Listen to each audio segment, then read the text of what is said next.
This is Twisted Passages with award-winning author Marie Sutro. Now, let's take a deep dive into the dark world of psychological thrillers and meet the authors who created them. Hello and welcome to Twisted Passages. I'm your host, Marie Sutro, and today we have psychological thriller author extraordinaire, Callie Kazumi, here to talk about her new release, Greedy. Welcome, Callie. Thank you so much. Thank you for having me. I Very am so excited to talk to you. I cannot wait to jump in because this story it's just kind of got everything in it. But before we jump in, can you start listeners off with an overview of what the story is about? Yeah, absolutely. So Greedy is about a struggling gambling addict called Ed. He is living in Japan with his wife, Sayuri, and he's a new dad. And he's gotten in trouble with the Yakuza because gambling is largely illegal in Japan. So he has a lot at stake. The Yakuza are threatening his family if he doesn't pay them back. And he cons his way into a job as a private chef for a megalomaniac billionaire. Oh my God, sorry, that was my dog coughing right into the I love that. That was Betsy, right? Yeah. Thank you for that. Cons his way into a job working for a megalomaniac billionaire called Hazeline, who ends up having a very disturbing palate. And it's a lot about what are you willing to do for money, and at what point are you willing to put your morals and morality aside? You pushed us up to that line in so many ways because we start out with Ed, who you kind of want to hate him, but he's so sympathetic. Yeah, he's annoying. I think when I wrote Ed, I had this idea for just an idiot. He's just bumbling along. He's doing what he thinks is right, but it never is the right thing.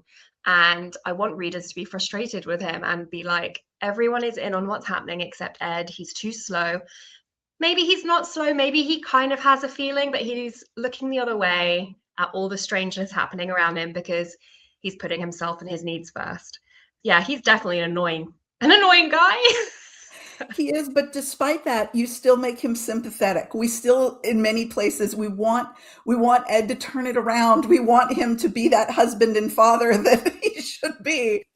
Yeah, and I think giving him the drive for every poor decision he makes is always his family and his love for his family. And I think that's hopefully something we resonate with as readers, and that's why we hopefully feel a little bit sympathetic for him when he does crazy, stupid things. And it's funny because the person who can give him that, he can help him get back on the straight and narrow, is, as you said, Hazeline. And both he and Hazeline, as I reflected after I finished the story, I thought they're both not just flawed people, but they've kind of been damaged in certain ways. And oddly, I feel like Hazeline has suffered a little more damage on her path than Ed has.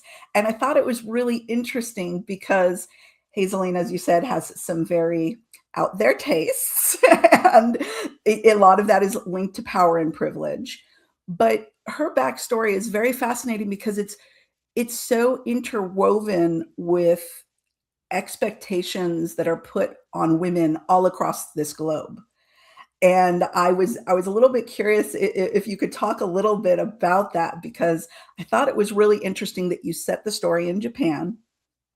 It gave you an amazing canvas to paint on because there's so many of these things that you can go into culturally. Something that I really wanted to do with this was make sure, because Japan is historically an extremely patriarchal country, and in many ways it still is. So I really liked the idea of setting it in Japan, but having this incredibly powerful woman with men who are all subservient to her and working for her. I think that all of the themes are relatable, but that ultimately what Japan provides is an extremity. And they do this for a lot of things. And that because of the way that their culture is, it gives you more space to kind of capitalize on these types of themes. I loved writing Hazeline. And I think that hopefully I would love to actually go back and maybe do a prequel of Hazeline in her youth, because I think that a lot of her issues come from not only body issues and the pressures of being a woman, but also with the mixed race aspect and being raised in Britain but living in Japan, marrying someone who was maybe far outside of her kind of class. All these things have kind of all added up. But that's not to say she was ever poor, because she's always had money, which I think is also interesting. So yeah, I'd love to. I think I will write a prequel. I'm not done with Hazeline. I think she's so interesting. I am so excited because she is so interesting.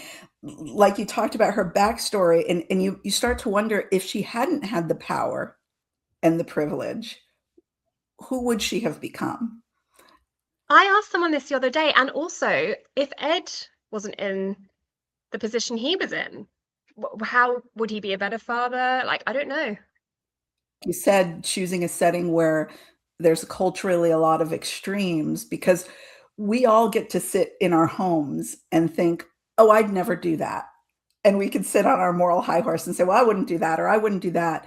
But when you look at Ed's literally trying to put food in his family's mouth. Yeah, And when people are in those situations, it is not easy. The pressure is immense. And you see this over and over again, where people do end up having to do things that they would have sat on their couch and said, oh, I would never do that. But when you're in that situation, you really don't have a lot of choices. totally. And at the end of the day, I think something else that I did want to explore was that he's a new dad. He's living in a country where he has no friends. He doesn't speak the language. I mean, he's got colleagues, but not friends that he can speak to about his struggles with fatherhood, with gambling, all these issues that are piling up. So it's kind of exploring the expat experience and how it is to be dropped into a country with so much tradition and so much culture and so many differences, completely alone, really, other than his wife, who obviously is not going to have very much sympathy towards him struggling to be a good dad, because she's doing it all and she's carrying everything on her back. And it was an interesting look at partnerships in that way too, where if someone isn't carrying their weight, there is that perception of, oh, well, we're going to be ride or dies, right? We're going to get married and that's going to be great. But when someone's not carrying their weight, especially once children come into the mix, there's a lot of sensitivity around that, especially when resources are scarce.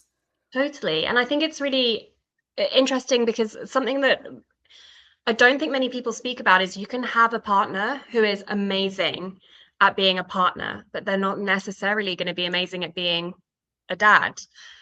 And I've seen a lot of relationships where that is an issue, because they've assumed that because they're a good partner that they will be a good dad, and it's not always the way. And same with mothers as well. You can be a great wife and girlfriend, but not necessarily the best mother. So And then even the team dynamic, right? Where maybe the two of you are individually good parents, but when it comes to group decision making, group dynamics, yeah, when there's a little third person to consider, it can be hard. it really can. Now, you definitely put Ed, and I'm sorry for the reference, but into a pressure cooker. Love that. Greed is one of the seven deadly sins. Where did the idea come from for this specifically, and the food concept, and how it plays out through food? The idea for the chef working for a cannibal basically just came to me. I just thought it was so funny and silly. That was the top line idea that kind of sat with me. Just, oh, what if you were a chef? And then it kind of grew and spiraled, and it was, why would you continue working for this person? What's going to drive that?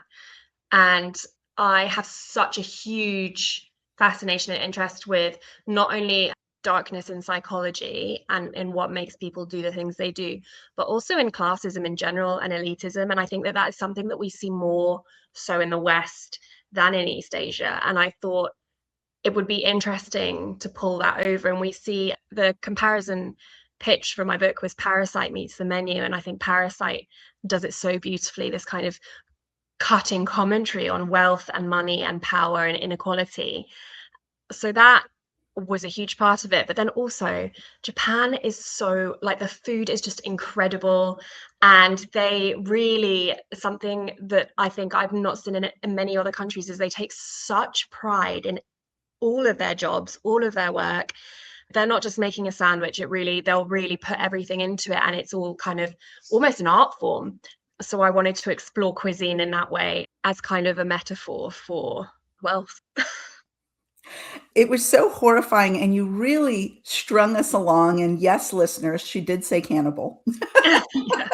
The C word, it's out there. Yes, it's out there. But what was great about it was the way that you strung us along and the way that you strung Ed along, because as you said earlier, there is this issue of, is he trying to give himself plausible deniability in all of this, right? Yeah. Because he sees things and he's like, wow, that something seems wrong about that. But I'm going to go back to cooking. Yeah, it's funny because we had early conversations with my editors about making his character a female, and there were so many reasons for me that wouldn't have worked. But the one that eventually got everyone else on board with keeping him a male, I just said, there's no way on this planet that a woman would go and meet Hazeline and not just immediately be like, no, this is weird, something's wrong. Whereas I think Ed is much more comfortable turning a blind eye and just doing what he needs to do. I think people talk about that often, the dynamics sometimes between men and women and the ability to compartmentalize. It's like a sixth sense with women. I feel like there's so many times where women will meet and they'll say there was something off about that person, or I felt a weird vibe that men are just oblivious to, and they're like, oh, not me. So yeah, I just think it never could have been a woman for me. It had to be a man. And also I think the mother-daughter dynamic would have been totally different as well. There's so many things that would have changed having Ed as an Edwina, maybe. Well, I'm so glad that he was an Ed, because I can't imagine him as Edwina in any form or fashion, especially when he's going out with his mates and he's going and getting drinks and he's gambling Yeah. and he's doing this and that. It's not just quite the same. Yeah, totally. And I think one of the things as well that I really wanted to do, which is why the cannibalism isn't a twist, is because there's two types of thrillers. There's the kind where you're watching two people speaking at a table and then a bomb goes off and it's a shock and it's very like, whoa. And then the other side is where there's two people talking at a table and you can see the bomb and you're waiting for the reaction when they realize. And I think that was very much what I wanted the story to be, and how to like build on the suspense with having everyone realizing what's happening except Ed. Poor Ed. Poor Ed. Now, one of the other things I thought that was done so well was setting. Hazeline's house, her property, is absolutely perfect. And I have to ask, number one, it sounds like you've been to Japan. But number two, is this based on an actual home that you've seen? Or did you look for homes for sale? Or is this all out of your mind? I've been to Japan a few times. The architecture in Japan, especially in kind of the more traditional parts, is just absolutely stunning, like so beautiful. I kind of originally had a house similar to the Parasite house in my mind, but then I thought once you add in all the kind of Japanese layers and the shoji doors and the traditional elements and putting it in the rural countryside, it adds another level of like, Hazeline's wealth is not about flaunting it, it's about power. And I think putting her in a huge, really modern house wouldn't have made sense. I think she wants to be kind of a bit understated. I looked at loads of houses for this. I think, like, I think I just put into Pinterest. I always have a Pinterest board for my novels.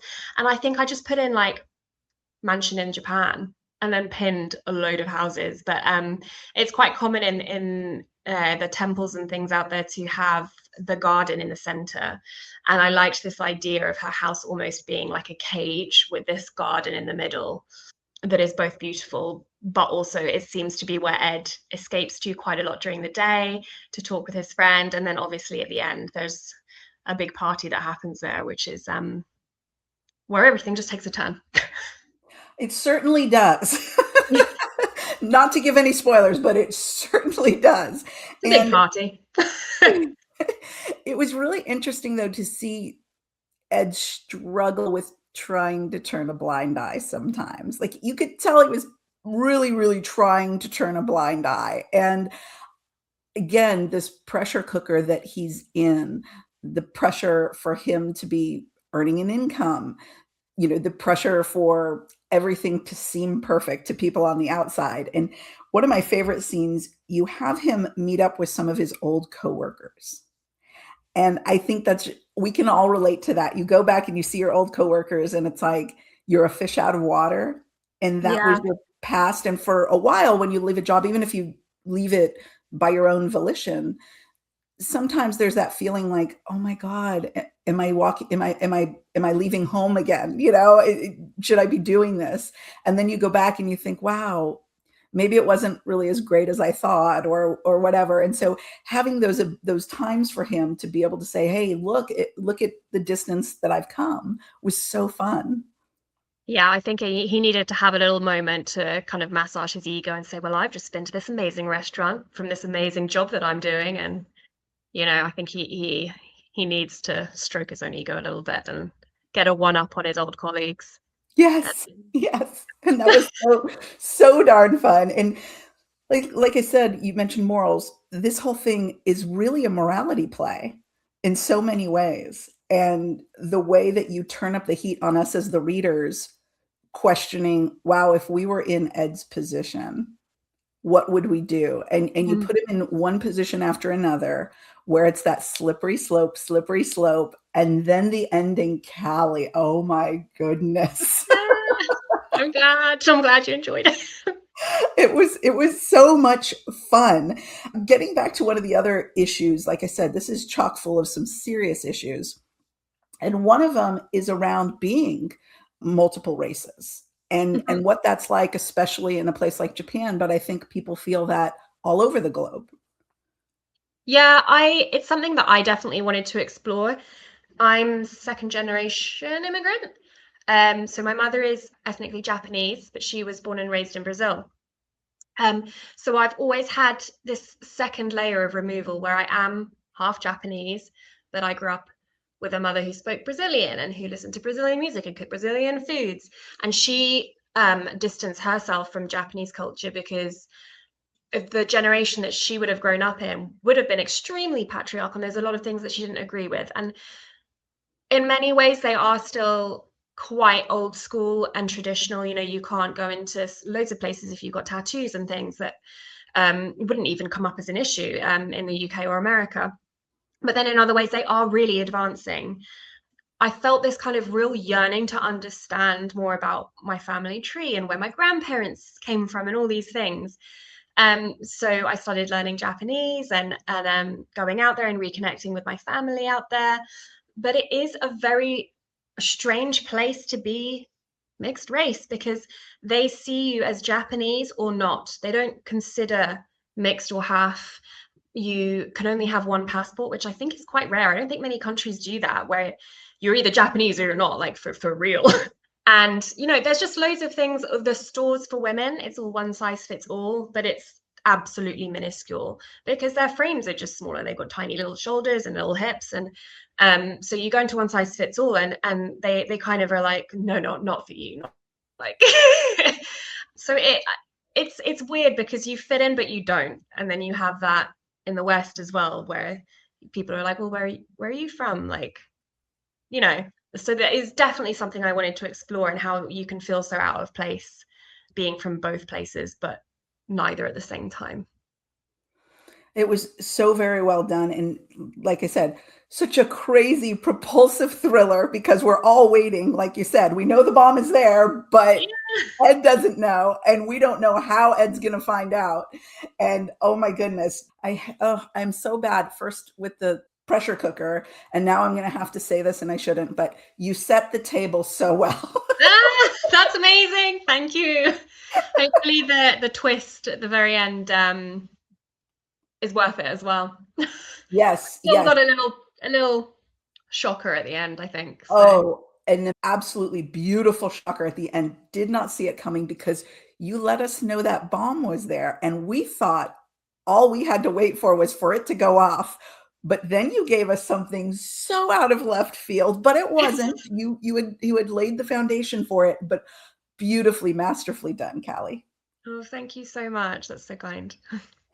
Well, thank you. Now, all of your existing fans from your prior books and the new fans that will be finding you through Greedy, Where is the best place? Is it social media or your website for them to go to for what's coming next? I am very active on Instagram. That's probably the place to get me. I am on most social media, but Instagram's the main one, and my handle is the same everywhere. It's Callie Untitled, because I created it years ago when I had so many untitled manuscripts on my Very computer. cool. And now it's too late to change it. So Callie Untitled, I'm everywhere online. Very cool. Well, again, the book is called Greedy, an amazing read, and it will keep you hungry for more. But maybe not eat, don't eat while you're reading it. And hopefully more is coming about Hazeline. So Yeah, definitely. She's got more. thank you so much, Callie. Thank you so much. Thank you.